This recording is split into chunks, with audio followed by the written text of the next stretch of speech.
Patuloy ang mga katanungan kaugnay ng transparency sa pamamahagi ng Department of Social Welfare and Development o DSWD ng ayuda sa ilalim ng Assistance to Individuals in Crisis Situations o AICS at ayuda para sa mga kaposang kita program o AKAP. Sa isinagawang payout ng ayuda noong April 24 and 25, 2025 sa Midway Colleges sa Barangay Bitas at sa SM City Cabanatuan, lumutang ang mga issue gaya ng pagbabawal sa media, presensya ng mga barangay vehicle, at hindi magkakatugmang pahayag mula sa mga benepisyaryo tungkol sa pinagmulan ng ayuda. Sa Midway College, hindi pinayagan ng mga gwardya at enforcers ang mga mamamahayag mula sa TV48 at DWNE na makapasok sa lugar. Samantala sa SM City Cabanatuan, itinuro ng staff ang media sa legal office ng City Government ng Cabanatuan. Nang puntahan ng TV48 ang DSWD Provincial Extension Office, sinabing ang regional office lamang ang may otoridad na magsalita ukol dito. Nagpadala ng liham ang TV48 upang questionin ang pagpili ng mga venue na hindi bukas sa publiko, gaya ng pribadong paaralan at mall. Bagamat sinabi ng DSWD na ito ay para sa seguridad ng mga benepisyaryo at mga kawani, hindi pa rin direktang sinagot kung bakit hindi pinayagang pumasok ang media upang masaksihan ang aktwal na distribusyon ng pondo, isang pangunahing elemento sa pagtiyak ng transparency. Dagdag pa rito, hindi rin malinaw sa ilang benepisyaryo kung saan galing ang natanggap na ayuda. May nagsabing ito'y mula sa isang party list. May nagsabing tulong pinansyal, habang ang iba naman ay hindi alam ang pinagmulan ng ayuda. Isa ito sa mga bagay na ipinunto ni Baguio City Mayor Benjamin Magalong na nagsabing ginagamit di umano ng ilang politiko ang mga ayuda para sa pansariling interes. Dagdag pa niya, ginagawang pananakot ng ilang mambabatas ang pagbabanta na iipitin ang budget ng DSWD upang makialam sa distribusyon. Ayon pa kay Magalong, noong nakaraang taon ay naglaan ng mahigit 26 billion pesos para sa AKAP, ngunit wala raw malinaw na guidelines. Kaya't ang nakatatanggap umano ng ayuda ay ang mga taga-suporta ng ilang politiko.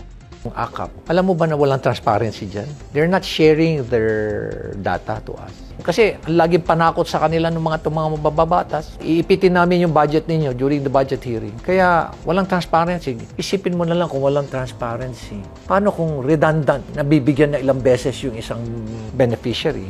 Isa pa sa mga isyong tinukoy niya ay ang tinatawag na closed-door distribution, kung saan isinasagawa ang pamamahagi sa mga lugar na kontrolado ng politiko, kung saan sila pa ang nagbibigay ng mensahe at nagpapalabas na ang pondo ay galing sa kanila.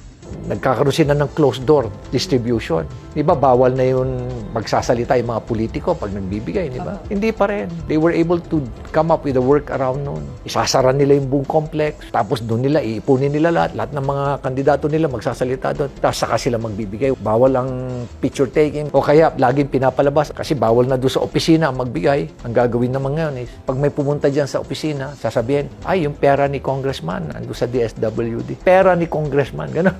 Pera ni congressman yung project na yan. Pati yung nila, ninakaw nila yan. Plain and simple language, ninakaw nila yan. Ang mga gawaing ito ay salungat sa itinakdang alituntunin ng Joint Memorandum Circular No. 2025-1 Series 2025 kung saan nakasaad sa Section 13, Paragraph 2 na obligadong maglathala ang Program Management Bureau Crisis Intervention Division o PMBCID ng listahan ng mga benepisyaryo upang matiyak ang pagiging bukas at patas ng proseso. Kaugnay nito, tinawag ni Greco Belhica first nominee ng Bisaya Youth Party List ang mga programang AICS, AKAP at TUPAD bilang modernong pork barrel na idineklara na ng Korte Suprema na unconstitutional ang pork barrel o Priority Development Assistance Fund o PDAF noong 2013. Itong TUPAD, itong AICS, tsaka itong AKAP, pork barrel to di ba? Oo, kaya nga ayaw ko yan Dahil ang pera, imbis na napupunta sa infrastruktura para may trabaho ang mga tao o sa PhilHealth para may pangbayad ang mga may sakit sa ospital, napupunta lang sa pork barrel nila. Para saan? Para sa boto? Ang problema, hindi naman lahat nakakatanggap eh. Yun lamang botante nila at nasa listahan nila. May mga benepisyaryo ring nagsabing tumanggap lamang sila ng 2,000 pesos kahit pa sinabi ni Vice President Sara Duterte na dapat ay 5,000 pesos ang matatanggap ng bawat isa. Bakit 1,300? Ang akap, magkano ba akap? Di ba 5,000? Ang mga alegasyong ito, kung mapapatunayan, ay maaaring magpahiwatig ng pag-abuso sa pondo ng bayan dahil sa ilalim ng Full Disclosure Policy DILG Memorandum Circular 2010-83, obligasyon ng lahat ng pampublikong opisyal at kawani ng gobyerno na magpakita ng honesty and full disclosure sa paggastos ng pampublikong pondo. Habang patuloy na sinasabi ng DSWD na may sinusunod silang proseso at alituntunin, tila may malaking agwat sa pagitan ng mga ito at ng aktwal na nangyari sa mga payout. Shane Tolentino para sa Balitang Unang Sigaw.